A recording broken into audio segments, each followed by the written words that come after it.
and Physician Assistant Ray Burkhardt.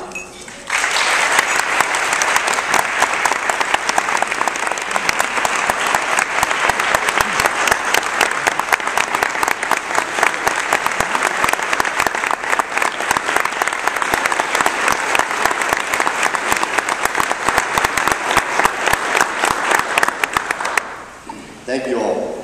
Good evening, good afternoon, ladies and gentlemen. First, I'd like to thank you all for attending the ceremony. It gives me great honor to be assigned chair for the FAPA Military Affairs Committee. Secondly, I would like to thank Dana Alonzo and the Florida Academy of Physician Assistants for their contribution in establishing such a committee. The mission of this committee is to honor, represent, and acknowledge the actions of military physician assistants who currently serve or have served in the United States Armed Forces, either as a reservist, active duty member, or retiree. The committee plans to engage with all branches of the military, which include the U.S. Army, Navy, Air Force, Marines, and Coast Guard, and inform you of their missions, stories, actions here and abroad. As you all know, in the mid-1960s, we had our first group of military Navy corpsmen graduate as military physician assistants. Today, physician assistants have evolved from military to civilian medical professionals and practice in all areas of medicine. Furthermore, military PAs have set the foundation for us and paved the path for the PA profession. PAs in the military have many roles. Roles such as primary medical officers for infantry battalions, search and rescue operations, forward surgical teams, and so on. It takes dedication, compassion, and selfless service to risk one life to save another. At this time, I would like to introduce the co-chair for the Military Affairs Committee. A few words. This individual was born in South Florida and received his physician assistant training at Trevecca University in Nashville, Tennessee. In addition, he attended postgraduate surgical training at the Sinai Hospital of Baltimore in Baltimore, Maryland. He also received a master's degree at the University of Nebraska.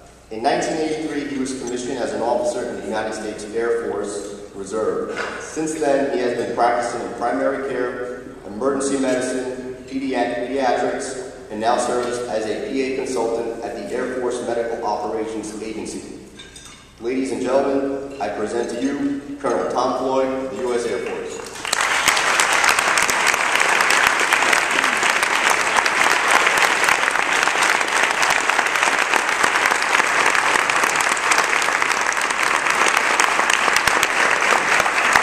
Thank you, sir, for accepting this position. I look forward to working with you. Thank you very much. The Military Affairs Committee will bring forth military medical awareness of our military PAs in action. We will inform you via stories, blogs, pictures on FAPA website. We will support the FAPA Foundation and assist with contributions as well. The committee will serve as advocates for our veterans and represent all active, reserves, and retirees.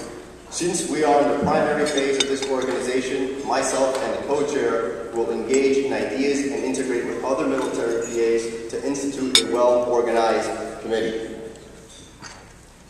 At this time, I would like to honor in memoriam 4 physician assistants who have given their lives in service of their country.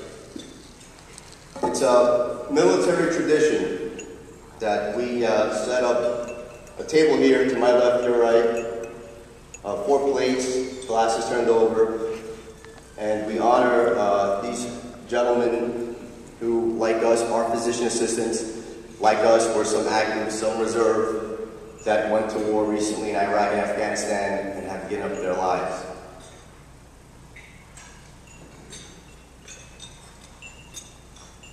Captain Sean Grimes, physician assistant, died in Armadi, Iraq.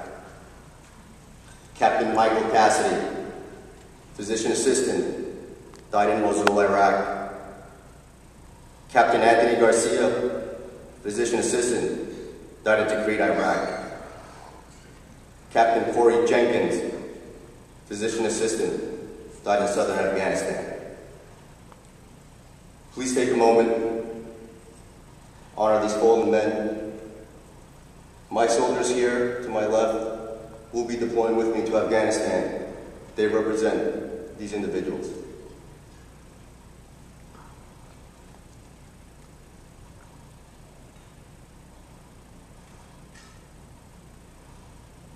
Ladies and gentlemen, thank you. We do look forward to working with you. At this time, before I close, I just want to acknowledge some distinguished gentlemen that came by today for this committee, for the conference.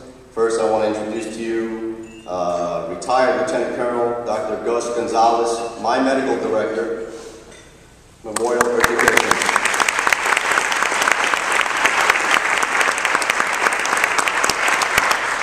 Secondly, it's a grand honor to have also retired Major General Bernard Lofty here, present with us. Sir.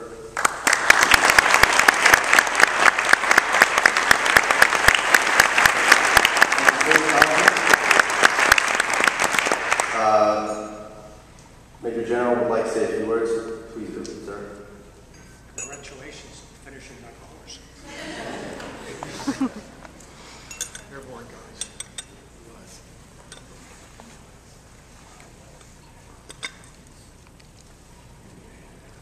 It's gonna go. He's an active guy, huh? Madam President Alonso, the newly formed committee chair, can you hear me in the back? Raise your hand. Good. For me, it's a great honor to be here and to be with you. And this is very moving that you have these 4 spots in here. Because when I was the battalion commander as a lieutenant colonel in Vietnam, a soldier saved my life, and he was killed. And he wanted to be a medical missionary when he left the Army. He was killed 15 days before coming home. And that is why I'm here in front of you. And that is why I became a PA. After 36 years in the military, I wanted to pay back for what this young man wanted to do. And I had 15,000 troops in Southern Command. I had lots of doctors, lots of PAs.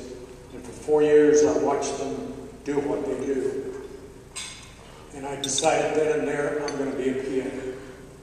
Because I saw the PAs doing the same things that doctors do. I saw the PAs taking even more time than some physicians did. So for me, the PA profession is a real warm coming home, and to see you and the soldiers and that empty table bring kind of choking tears to me. And I wanted to give you this book in memoriam that we wrote to Larry Morford, who was the soldier that died. And let that be in your outfit to commemorate someone who wanted to be a PA and never was able to.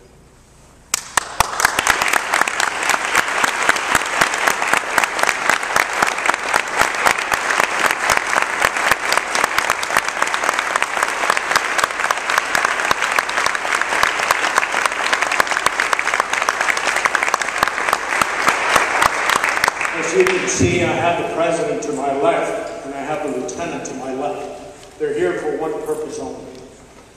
Generals are known to give long talks. And I'm reminded of a tribe that I worked closely in Africa. They were related to the Zulus. And the Zulus had a very good custom that any speaker could speak, but the requirement is that he or she had to have one leg up. They could no longer keep that leg up. They had to leave the area of speaking or the tribe would spear them to death. So all speeches were very short and concise.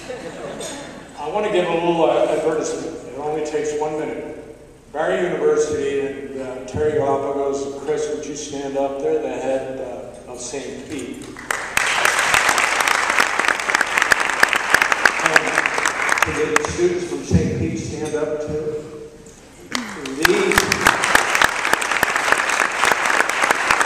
These 4 students survived 5 days from 5 in the morning to 5 at night of intensive Spanish medical speaking. And there were 70 students St. Pete and here that from Monday to today worked very hard, and at the end they could do a physical, a history, and give wellness instructions in Spanish.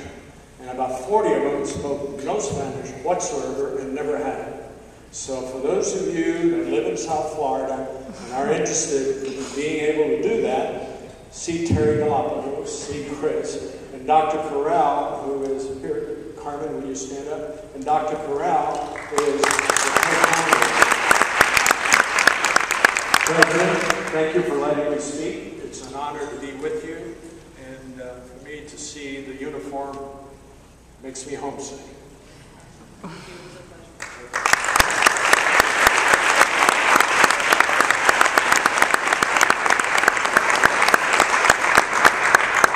Thank you for joining us.